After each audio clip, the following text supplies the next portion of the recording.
Hello magical hands, welcome to the channel. If it's your first time, thank you for joining this family, and if you're a returning subscriber, thank you for coming back. In today's video, we are going to be recreating this beautiful Kilonta two-piece. Credit to Kilonta store if I'm getting the name right. So the first time I saw this outfit was on Amy. First spotted it in one of her vlogs, and so I have always been wanting to make this particular Kilonta two-piece, and so we are going to try to recreate this exact two-piece. Let me know what you think in the comment section about the recreation, and as you can already tell from the results, without any further ado, let's get into this video proper. For my fabric, I have 3 yards of sunray fabric and I have half a yard of Duchess fabric, and this sunray fabric has a length of 65 inches. It is actually very long. And also guys, I ended up using 4 yards of sunray fabric, which is because of the way the manner in which I did the cutting. So I noticed I didn't manage the fabric well, so I ended up going to buy another 1 yard of fabric again. For the quality of this sunray fabric, this is a thick one and it's not transparent at all.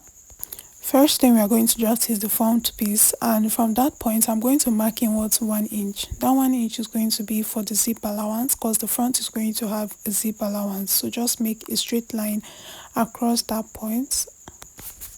So that top part is going to serve as my starting line, and right on that point I'm going to mark my shoulder measurement divided by 2, which is 8 inches, and at that point I'll come down by 1 inch for the shoulder slope. So from this zip allowance inwards, I'm going to mark the width of my neckline, which I use 3.5 inches. So I'll connect the 3.5 inches to meet the shoulder slope over there. So right where we have that shoulder slope, I'll come down and I'll mark my round armhole measurement divided by 2, which is 8 inches. And I'll connect a straight line from that shoulder slant to meet that armhole measurement divided by 2. Then I'll just go ahead and extend it to the right side. Now I'm going to mark from my shoulder to my bust point. Just go ahead and place your tape from your shoulder to your bust point and find out what that measurement is. Mine is 11 inches. I'll make a straight line across that point. Next point will be from your shoulder to your under bust. Very important. The next point will be from your shoulder to your waistline or your half length line. And from this half length line, I'll mark downwards the back's waistline where it's going to have that, V effect. And I mark 3 inches downwards from the half length as my back's waistline. You can decide to use 5 inches. Just find out what you want to use. So I'll just go ahead and indicate what all this line stands for.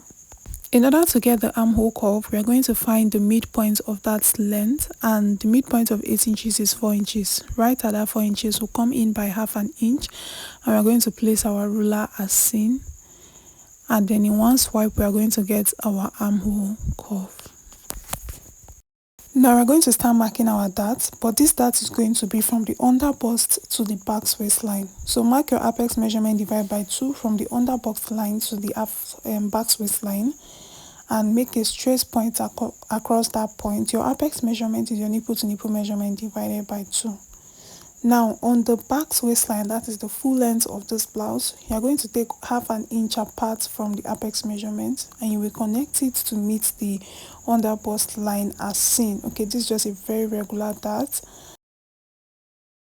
For the neckline, we're going to create a very deep V neckline, and we're going to connect from that 3.5 inches to meet the under bust line. Okay, just right at that point, don't extend it into the zip allowance. Then once you do that, you just mark a straight line to the zip allowance. This is what the neckline is going to look like. Now if you're not okay with your cleavage showing, if you don't have boob tapes to use, you can go ahead and be creative about this and mark your V neckline to your bust points, but we already know what we are recreating here. So right from that zip allowance to the other side, that is where I'm going to start marking my round bodice measurement. So on the bust point line, I marked my round bust measurement divided by 4. See the way I place my tape from the zip allowance to the other side. On the under bust line, I'll mark my round under bust measurement divided by 4, and on the waist or the half length, I'm going to mark my round waist measurement divided by 4. Make sure to replace what is going to be in that dart area at the other side, because we'll be cutting out that dart.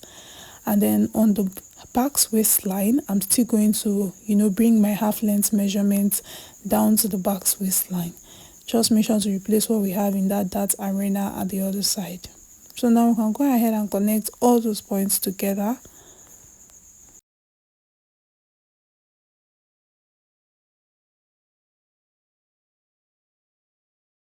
So now go ahead and cut out this whole outline. Don't even cut out the neckline, don't cut the dart yet, and don't even create the back waist effect. We are going to use this bodice to create the back piece. And first of all, before we do that, because the back piece will not have a zip allowance, I'm going to fold up the zip allowance of this front piece so that I can duplicate it on the back piece first. Now we know that the front armhole is more defined than the back armhole, right? So just right at that midpoint, I'm going to shift outwards by 1/2 inch. You can see I'm using my free hand and I'm going to start tracing the outlines of this front piece on the back piece.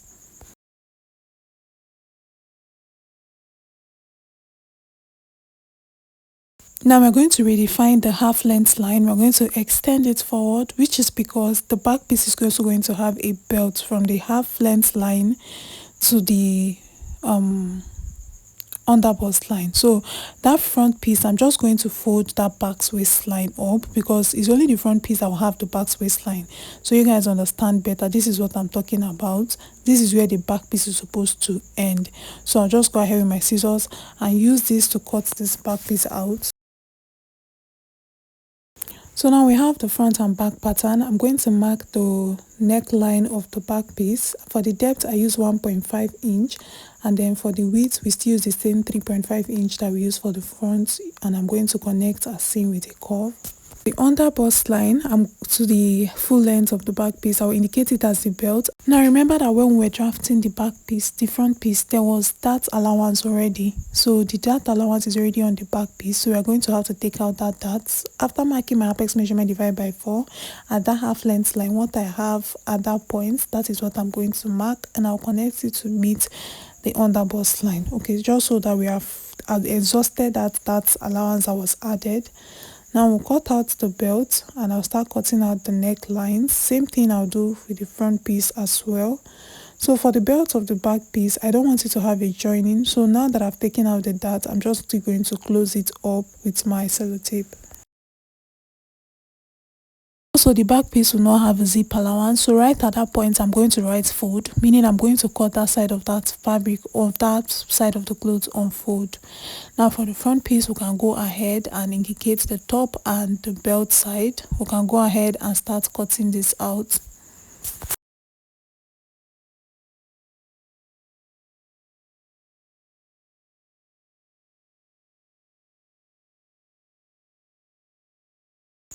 So now we can start transferring our patterns to the fabric, and while you are cutting this, make sure to add your allowance. This is the back piece and I'm cutting it on fold. I added my seam allowance around.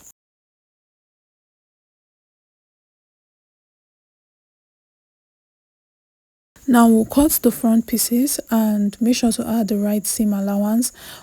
Also, the front pieces will be cut in 2 separate pieces, so just go ahead and cut it rightly as seen.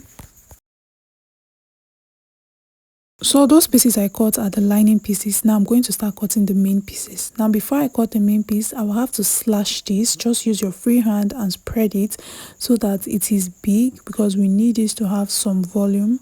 So you can see the way I open this up. I'll just go ahead and trace this outline. Now you see that the main piece is bigger than the lining pieces.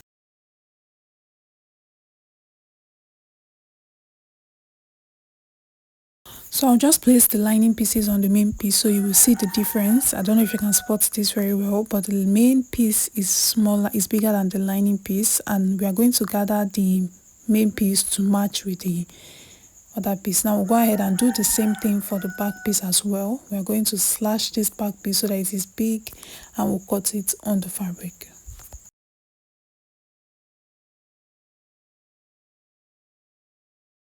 Of the top pieces are seen. I have the main fabrics and I have the lining pieces. You will see that the main ones are bigger than the linings. I will make a loose stitch on the main fabric, you can see, and I'm going to use that. I'm going to pull that thread so I can have gathers on that main piece, and I'm going to make sure that I pull it to the exact measurement of the lining piece, because the lining piece actually has our main measurement, but this main piece now is going to give us that full effect at the top part, that like balloon feeling at the top part. So after pulling the gathers, I made sure that they all match with the base of the lining pieces. They have to be equal at the base. Now I'll start placing the main fabrics on each other. I'll place the front piece on the back piece, and I'm going to go ahead and sew the shoulders and also the sides. I will also do the same thing for the lining pieces. I'll sew them separately. Make sure to place them right face facing the right face. This sunray actually has good and bad face, so make sure to take note of the good and bad face. Now after joining it, you will see that this is what it looks like. I'm going to place the lining pieces on this. That is, make sure that the good face of the main piece and the good face of the lining piece are matching, and then I'm going to start sewing all round. Make sure you sew all round as indicated. So the base is the only part I will not sew yet. While I'm sewing this all round, I'll leave the down part alone because I'll use that part to join the belt of this fabric to it. Now if your belt was ready at that point, you can also turn the belt in this. You can just fix the belt in between this base of the main fabric and the lining piece, and you can just sew and then pull it out so that it is, the sewing lines are hiding inside, but the belt is not ready and I don't want to confuse us. So just go ahead and sew it like this. Now we can flip this to the right face. Now we'll keep the top piece aside and focus on the belt. So for the belt, I have my back piece and I'm going to cut it as one piece, but for the front piece, I'm going to cut it separately. But first of all, I'm going to, create that back waistline effect. And in order to do that, I'll have to join them together first. And then now I'll go ahead with my ruler and connect it as seen. Now, if you want a longer depth, like if you want your belt to be bigger, make sure to add some inches to it, but I am okay with this. So now you can start cutting your belt pieces on your door face or your Duchess fabric, and while you are cutting it, make sure to add the necessary seam allowance. Also, don't forget to cut the lining pieces for them as well. So since the front piece is the only part that has all these joinings, we are going to take this to the sewing machine. We'll place them as seen and we're going to join it. Afterwards, we'll give it a very good press.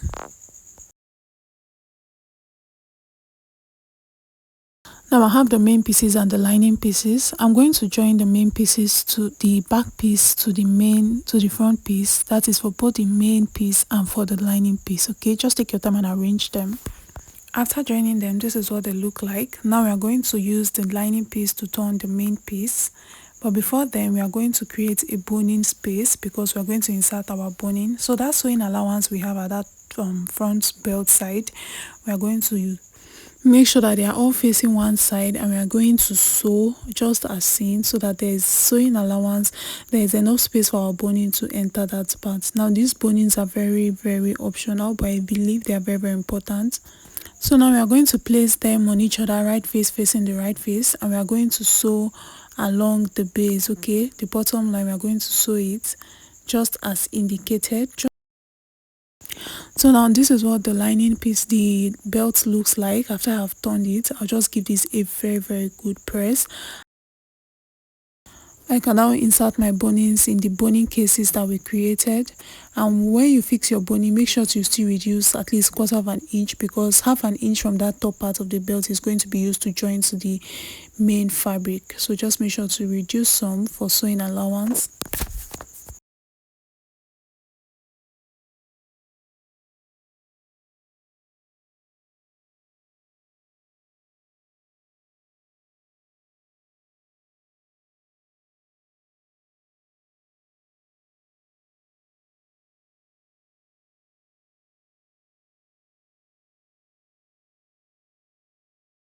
So this is what it looks like after we join it together. We are going to weave that part because we couldn't turn it. So we're going to just weave it so that the rough edges doesn't show. So now you can go ahead and insert your zip at that 1 inch zip allowance at the belt side. You can just go ahead and put your zip, or you can use hook and eye like I did, but make sure to use a matching zip. Now we're going to cut the sleeve. And in order to cut the sleeve, I'll be using this lazy method that I use every single time. So just place your blouse, the armhole of your blouse as seen on this, and just go ahead and start cutting. So just make sure that when you get to the point that the armhole ends, make sure you notch, and then you just add your sewing allowance just as seen. So just notch. After that notch, the remaining part is going to be your sewing allowance. Now this zip is going to be extremely long, so I cut the sleeve to the length of 30 inches because it has to be very long and very full. Now we'll cut an elastic that matches with, the close to your wrist. You are going to make sure the elastic is same measurements as your close to your wrist, that area there, and make sure to cut your sleeve in 2 separate pieces. From the base of the sleeve upwards, I'm going to mark 8 inches. That is where I'm going to be sewing this elastic. Just mark 8 inches. I'm using my marker because I know it will not show on the good face, and I'm using it very faint, but just make sure you mark at least 8 inches upwards. And then we're going to take this to the sewing machine and sew the elastic on that line, and make sure to put the elastic very well so it will gather that whole part.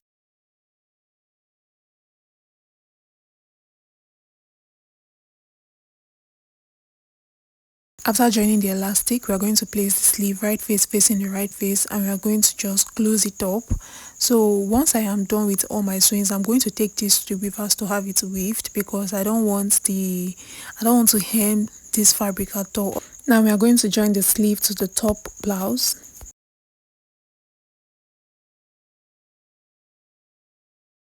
For the skirt piece, if you look at the actual kilon tattoo piece, you will notice that one side came down, one side of the skirt is slanted downwards, but I don't want mine to have that one side slants. So for my skirt piece, I already went ahead to cut a perfect square of 30 by 30 inches. Okay, this whole fabric you're seeing on the floor is measuring 30 by 30 inches. So I'm going to fold it up as seen. This is 2.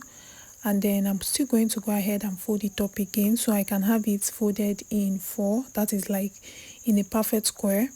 So that way I'll have like 15 by 15 inches all around. So this is what it looks like after you fold every single thing. We are going to focus on this top part, which is the folded point.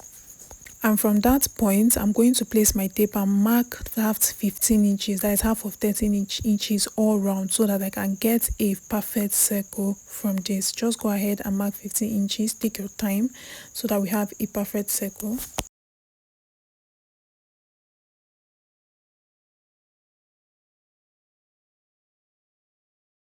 Just so we have a view of what we are working with, I'll open it up and we can see that we have a perfect circle. So I'll just fold it back again.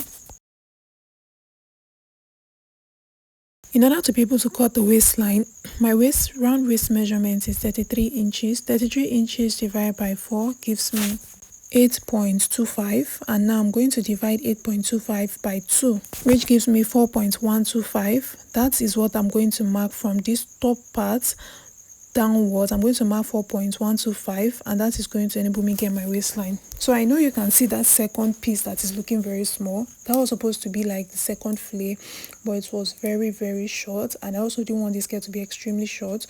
So what I did was I later on removed that part. I didn't use it again. That was when I went to buy another 1 yard. Remember I told you guys from the start of the video that I ended up using 4 yards. So I went to get another yard of fabric so I can make the second flare. So just go ahead and cut out the waistline first. After using that 4.5 inches, make sure to use your measurement and apply it rightly. Now this is a 30 by 30 flare, so it means the second flare I will have to cut will be bigger than 30 So by I opened 30. up the first flare and I placed it on the fabric. You guys, this wire that I bought was also not enough, so what I did was I had to join, but I was not bothered about the joining because I know it will be showing, it will be under the the first flare. And then I just went ahead and started cutting this all around. And while I am cutting it all around, make sure to use your tape because we'll be needing accuracy. You are going to add at least 4 to 5 inches more to this first 30 by 30 flare so that it is very accurate and it is longer than the first flare. So after cutting, make sure to open up one of the sides. Make sure to open it up and also cut around the waist. Now if you want your first flare to be a bit shorter, just go ahead and still reduce it, no problem. So now I'm going to mark the waistline of the skirt, and I have exactly 33.5 inches, which I understand.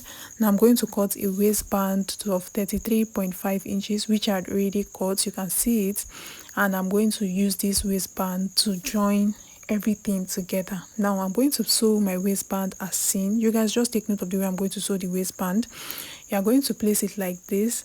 You are going to take the top part, which is the short part, and you're going to place it across. Okay, you are now going to make sure that this waistband is in between the first flay and the second flay. That way you are not even bothered about weaving, because all your sewing lines are going to be tucked inside. It's just going to be perfect and clean. You're going to take your sewing machine and sew as seen.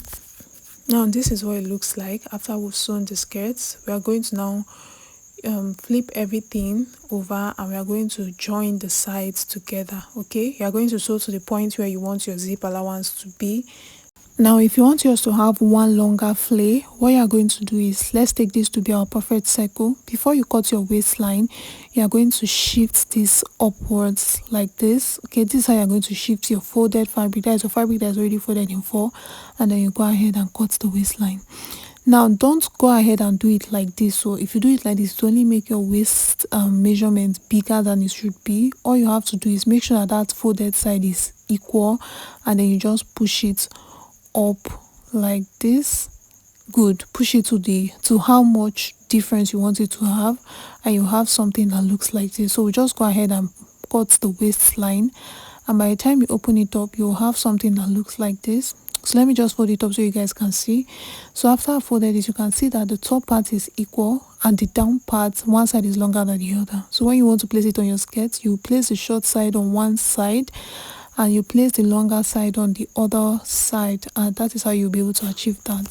So this brings us to the end of this tutorial. Make sure to fix your zip on the skirt and on the top part of the blouse. If you learned something new, make sure to subscribe if you have not subscribed yet, and see you guys in my next video.